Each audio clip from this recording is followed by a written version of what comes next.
राजयोगिनी दादी प्रकाशमणि,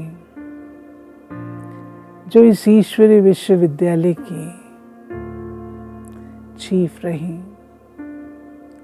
उनके विषय में जो मेरे अनुभव रहे वो कुछ एक बातें आपके सम्मुख रखती हूँ। दादी जी को मैंने विद्यार्थी स्वरूप में भी देखा है। दादी को मैंने टीचर के रूप से भी देखा है। दादी को मैंने एक फ्रेंड के रूप से भी देखा है। दादी को मैंने एक चीफ के रूप से भी देखा है। दादी को एक लीडर के रूप से भी देखा है। बहुत पुरानी बात है, 60s की। दादी जी बेंगलोर आए और वहाँ पर हम कन्याओं का दादी क्लास कराते थे। प्रदर्शनी लगाई गई जिसको गवर्नर ने उद्घाटन करना था। हमारी दादी हम सबको बैठकर प्रदर्शनी कैसे समझानी है, बाबा टेलीग्राम भेजा करते थे कि हर प्रदर्शनी में कौन सी बात समझाई जाए, और वो टेलीग्राम हम लोग बड़े बड़े अक्षरों में लिखकर प्रदर्शनी के सामने के गेट पर रख देते थे और ध्यान रखते थे कि बाबा ने जो पॉइंट कही है वो हम अवश्य समझाएं। हमने देखा आदरणीय दादी जी ने हम सब के अंदर वो बात डाली। बाबा जो बात कहते हैं कि आप ही पूज्य आप ही पुजारी की पॉइंट, कैसे डबल ताजधारियों की पूजा सिंगल ताजधारी करते हैं, ये बात अवश्य समझाओ। प्रदर्शनी लगी और दादी जी एक सोल्जर की तरह सारी प्रदर्शनी में चक्कर लगाते थे। कौन क्या समझा रहा है वह देखते थे, और बाद में रात्रि में हम लोगों की मीटिंग होती थी, उसमें वो बात दादी स्पष्ट करते थे। आज मैंने ये देखा, ये सुना। दादी विद्यार्थी के रूप से, बाबा टीचर है, और टीचर ने जो बात कही है वो हमें प्रैक्टिकल में लानी है, ये दादी हम सबको पक्का कराते थे। टीचर के रूप से दादी जी कहते थे टीचर माना ऑल राउंडर। केवल ज्ञान सुनाने का काम नहीं है, लेकिन टीचर अर्थात पालना देने वाली, टीचर अर्थात बाप समान बनाने वाली। हम सबकी टीचर्स ट्रेनिंग माउंट आबू में हुई, और उसमें दादी जी एक सफल टीचर के रूप से जिस प्रकार हमें मुरली सुनाते थे वह देखने योग्य होता था। आज दिन तक हमारे सामने अगर रोल मॉडल है मुरली सुनाने का तो वो दादी है।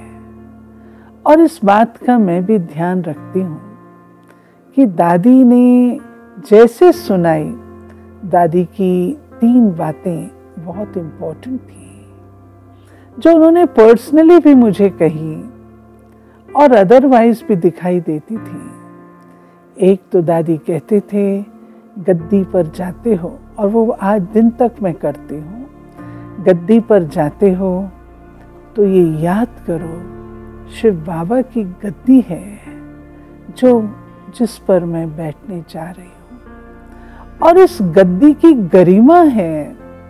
इस गद्दी पर बैठकर भगवानुवाच ही बोलने होते हैं, कुछ और नहीं।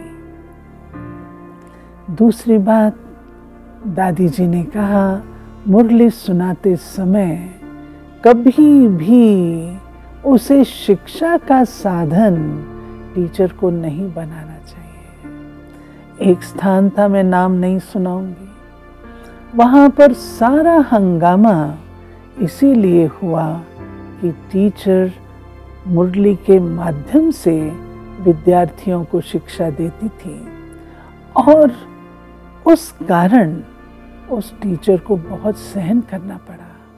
दादी दीदी दोनों आए थे और उन्होंने ये बात चर्चा करते पर्सनली, जैसे मेरे से कही इस बात का हमें सदा, मैं तो बहुत छोटी थी उस समय, कॉलेज में पढ़ती थी, लेकिन दादी ने ये बात जो कही वो मेरे मन और चित्त पर सदा स्थित है।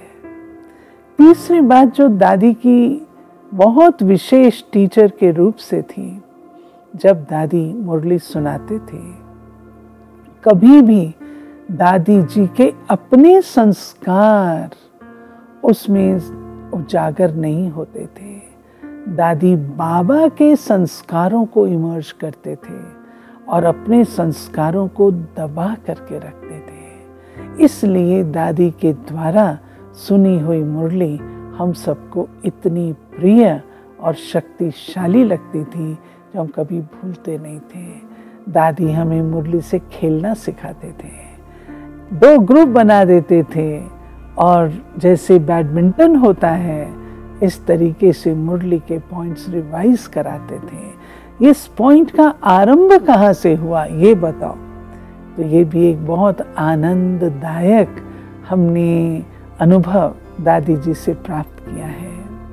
इसी रीति प्यारे दादी जी चीफ भी थे और चीफ के नाते से आंखों देखा एक दृश्य मैं आपके सामने रखूंगी कि चीफ को कितना निर्माण होना होता है और जितना निर्माण वो उसकी स्पिरिचुअल स्ट्रेंथ को प्रदर्शित करता है। दादी की स्पिरिचुअल स्ट्रेंथ का तो कहना ही क्या, उनकी निर्माणता का कहना ही क्या। एक दिन मधुबन में पांडव भवन में दादी और मैं इकट्ठे खड़े थे। दादी ने देखा गेट पर कुछ हलचल हो रही है।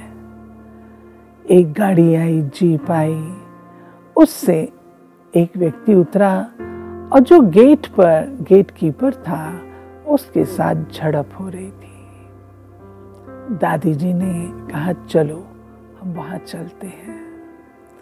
गए तो पूछा क्या बात है, तो बोला अगर इस व्यक्ति को ये नहीं पता ये किसकी गाड़ी है, रोकना चाहिए या नहीं रोकना चाहिए, तो इसने ये वर्दी क्यों पहनी है। और वो एसडीएम था, आईएएस ऑफिसर था, उसको बहुत बुरा लगा, उसकी गाड़ी को रोका गया, आग बबूला हो गए थे। दादी जी ने शीतल जल डाला। कैसे? इतना निर्माण होकर के हाथ जोड़कर दादी कहती हैं कि इसकी गलती नहीं, ये मेरी गलती है। और जब उसने ये कहा, दादी जी ने ये कहा, मैंने उस भाई को बोला आप जानते हैं ये कौन है? ये संस्था की चीफ है। वो दादी से ही मिलने आया था और जब उसने ऐसा दृश्य देखा पिघल गया, दादी के चरणों पर पड़ा। ये थी हमारी दादी जो इतनी बड़ी ऑर्गेनाइजेशन की चीफ, लेकिन इतनी निर्माण। एक चीफ अपने गुणों से बनता है और ये दादी ने वो आदर्श बाबा का प्रैक्टिकल करके दिखाया।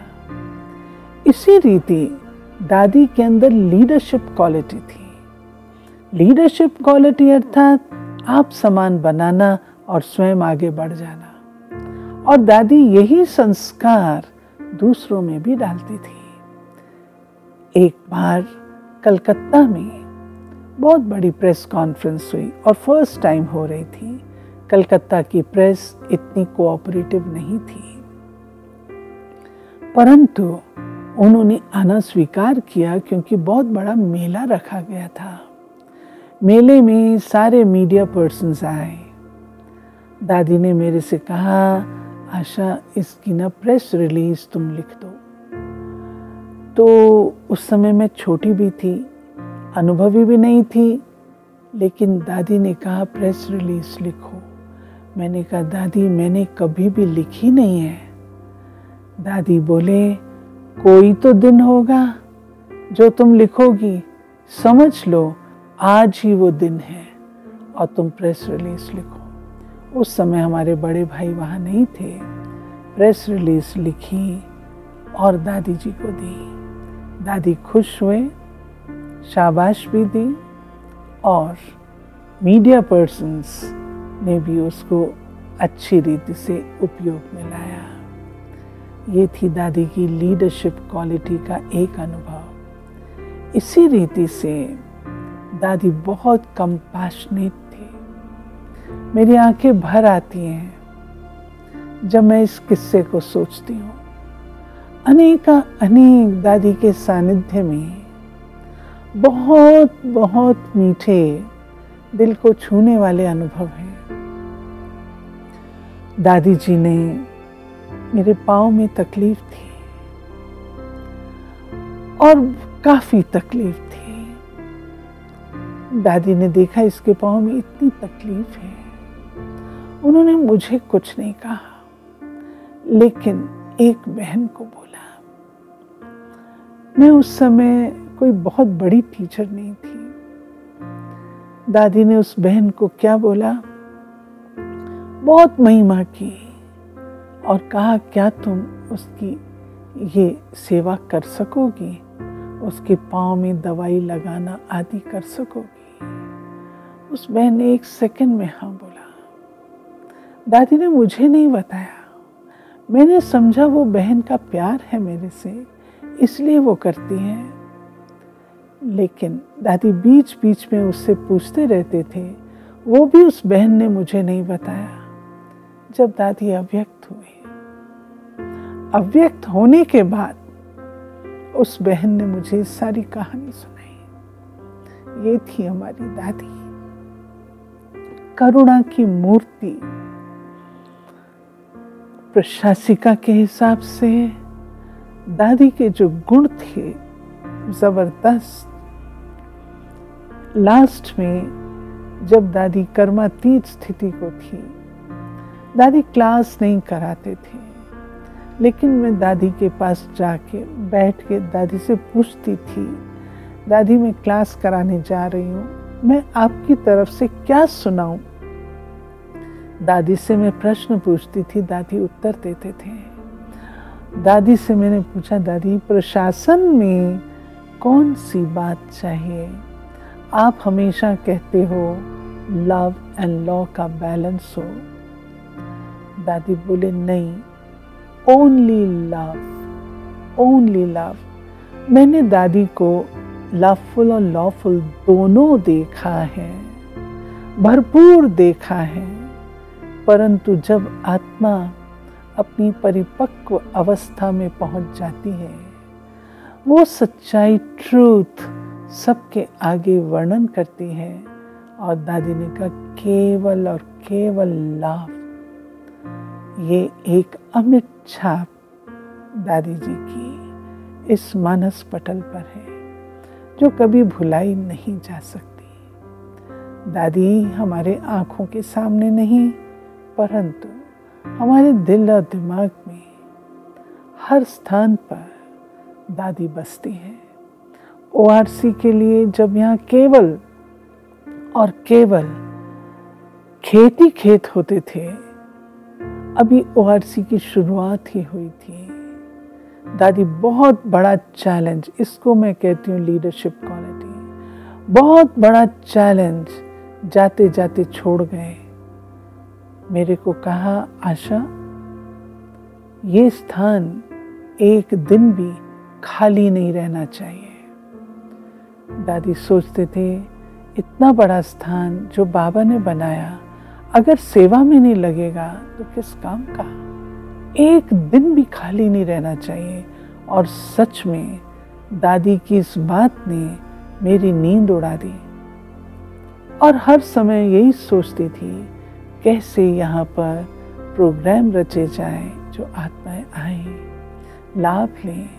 दादी जी का आशीर्वाद, वरदान, शिक्षा वो सदा साथ रहेगी। ओम शांति।